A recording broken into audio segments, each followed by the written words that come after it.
Success can be the most beautiful illusion. In The Monk Who Sold His Ferrari, Robin Sharma tells the story of Julian Mantle, a man who had everything the world admires: wealth, power, luxury, yet felt an emptiness he could not name. One day, in the middle of a courtroom, his heart collapsed, and with it, his entire idea of success. That moment didn't end his life. It began his awakening. Julian's journey starts with surrender. He sells everything, his mansion, his Ferrari, his possessions, and travels to the Himalayas in search of meaning. What he discovers there is not a religion, but a realization. The greatest victory is mastering oneself. The monks he meets don't own much, but they possess something priceless: peace, presence, and purpose. Julian learns that happiness isn't found, it's cultivated. Through his encounters with the sages of Savannah, Julian learns that the mind is like a garden. You can grow roses or weeds, but what you plant daily becomes your destiny. Every thought is a seed. Every emotion is water. The quality of your life depends on the quality of your inner garden. Discipline, gratitude, and purpose are not ideals. They are daily acts of cultivation. One of the first lessons Julian receives is about the power of the mind. The monks teach that everything begins with thought. A pure mind creates a powerful life. To control the mind is to control destiny. But this mastery requires silence. In solitude, the noise of ego fades, and truth begins to speak. In stillness, Julian discovers the forgotten art of awareness. He learns the symbol of the garden, a representation of the mind. A mind filled with negativity becomes overrun with weeds of fear and doubt.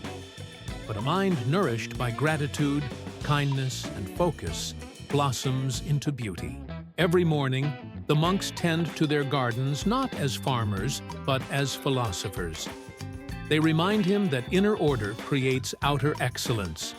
The second lesson reveals the lighthouse of purpose. The sages teach Julian that every great life begins with a clear vision. Without purpose, energy disperses. With purpose, it amplifies.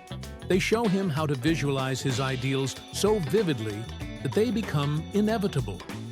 The lighthouse doesn't move with the storm. It stands firm, guiding the lost home. In the same way, a person with purpose becomes unshakable. Then comes the sumo wrestler, symbolizing discipline and strength. This giant teaches that growth is built on consistent effort, not luck. True strength is doing what must be done, even when the heart resists. Julian realizes that freedom doesn't come from avoiding struggle. It comes from embracing it consciously. The body is a servant of the mind, and discipline transforms both into allies. The pink wire cable the wrestler wears symbolizes the power of habits. The sages teach Julian that greatness isn't a single act, but a collection of small, repeated victories. Each morning ritual, each conscious breath, each act of kindness becomes a thread in the cable of destiny. Good habits create character. Character creates destiny. You become what you repeatedly do. Next, he encounters the golden stopwatch, representing time. The monks remind him that time is life's most precious currency. You can lose money and earn it again, but lost time never returns. They live with presence, not urgency.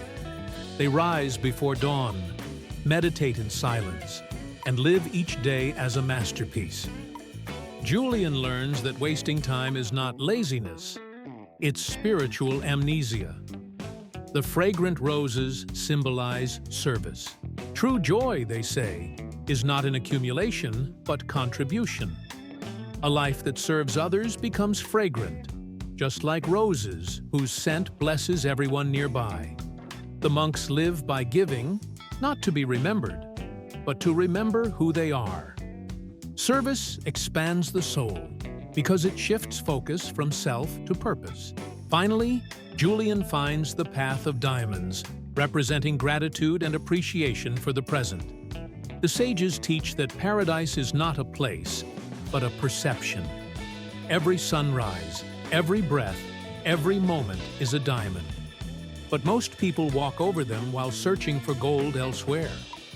Happiness is not hidden, it's ignored. Awareness transforms the ordinary into the sacred. Each symbol becomes a part of Julian's transformation. He returns home not as a lawyer, but as a monk in spirit. His wealth is now inner peace. His luxury is simplicity. His power is presence. The same man who once measured life by profit now measures it by purpose. He teaches that the greatest revolution is internal, and that enlightenment begins where ambition ends. Robin Sharma uses Julian's story as a metaphor for modern life. We chase success like thirsty travelers in a desert, believing the next achievement will bring fulfillment. But as Julian learns, the oasis is within. You cannot find peace through possession. You find it through perspective. Simplicity is not poverty.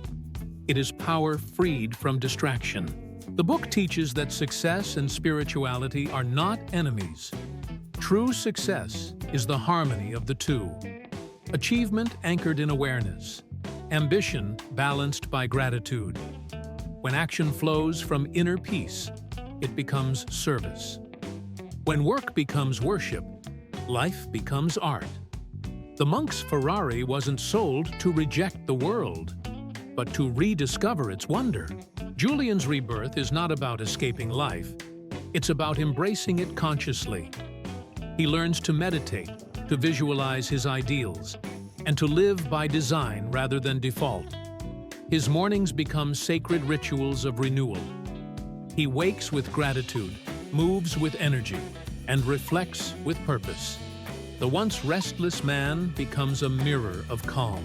One of Sharma Iyengar's deepest messages is that every human carries two selves, the restless ego and the silent soul. Most live as prisoners of the first, serving ambition while starving peace. But awakening happens when you start listening to the second. The soul whispers only in stillness. Silence isn't empty. It's full of guidance. Julian's story invites the reader to simplify, slow down, and seek substance over status. The monk's teachings remind us that success without soul is failure in disguise. A cluttered life reflects a cluttered mind. When you simplify your environment, your thoughts become clear. The less you own, the more you feel alive. True abundance is freedom, not excess. The essence of the monk who sold his Ferrari is mindfulness. It's not about abandoning ambition, it's about aligning it. You can still dream, still build, still achieve, but with awareness. When your actions serve purpose instead of ego, the same work becomes sacred. Ordinary moments turn into meditation. The office becomes the monastery. The monks of Sivana embody timeless wisdom. That peace is not a reward, it's a practice. You don't earn it after success. You create it through presence. Every breath can be a prayer. Every step can be awareness. When you live this way, life stops feeling like a race and starts feeling like a rhythm. Julian's transformation is the mirror we all need. He traded possessions for presence, titles for truth, and busyness for balance. Yet his journey is not unique. Every human eventually faces the same question. What is worth more, the Ferrari or the freedom? The answer is always the same. Peace cannot be purchased. It must be practiced. Robin Sharma reminds us that enlightenment isn't found in temples or mountains. It's found in the mind that chooses awareness. You can live in the city and still be a monk. You can lead a business and still serve the world. The monk's robe is symbolic. What matters is the spirit behind it.